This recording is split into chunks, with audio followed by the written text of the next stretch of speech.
a little bit of extra knowledge in this video. Resolving forces along a slope, right? So for example, if a scenario is given to you and it's on a slope, what do you do, right? How do you resolve the forces? Now, the first thing is this line here. I'm drawing this line. This line here is your x-axis, right? And this line along this whole thing, right? I'm just going to draw it a little bit further so you can clearly see it. This is the y-axis. So this is the horizontal force now, and this is the vertical force now. Straight lines are gone in this scenario, and this is your forces basically.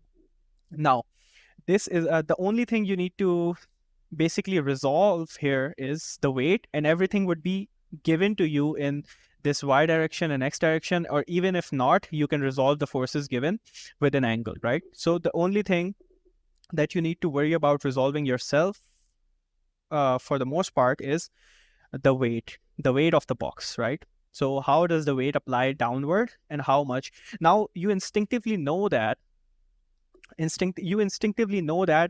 the weight being applied towards the downward direction, towards the left direction. Now we'll call it left direction. Towards the left direction is increased when you increase the angle, right? When you increase this angle, basically, because the steeper the slope, the faster the object moves down, right? Moves to the left. Now we are going to prove this mathematically, right? Now, the first thing you need to know is that this angle is theta here. This is theta and this is theta, right? So I'm not going into the mathematical proof of this, but just believe me when I say that this is theta. So this is the weight of the object being applied downwards, right?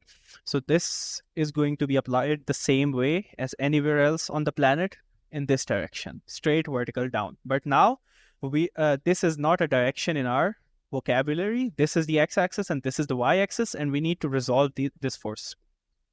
So due to the trigonometric ratio, this is the hypotenuse of this triangle. If you see here, this triangle, and mg is the hypotenuse of this, and this is the angle. So we can just resolve this into mg sine theta, and this one would be mg cos theta. I hope it's clear. It's a little bit messy, I know, but I hope it's clear.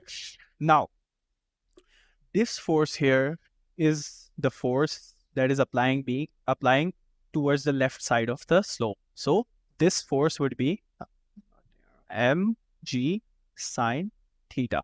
So this is the force that is being applied to the left direction, and this is the force that is being applied to the downwards direction. Now, what is this force? Basically, this is the contact force with the surface, and this is the same as the downward force being applied. So mg cos theta. So these two forces, you just need to know how to resolve to these two forces, right?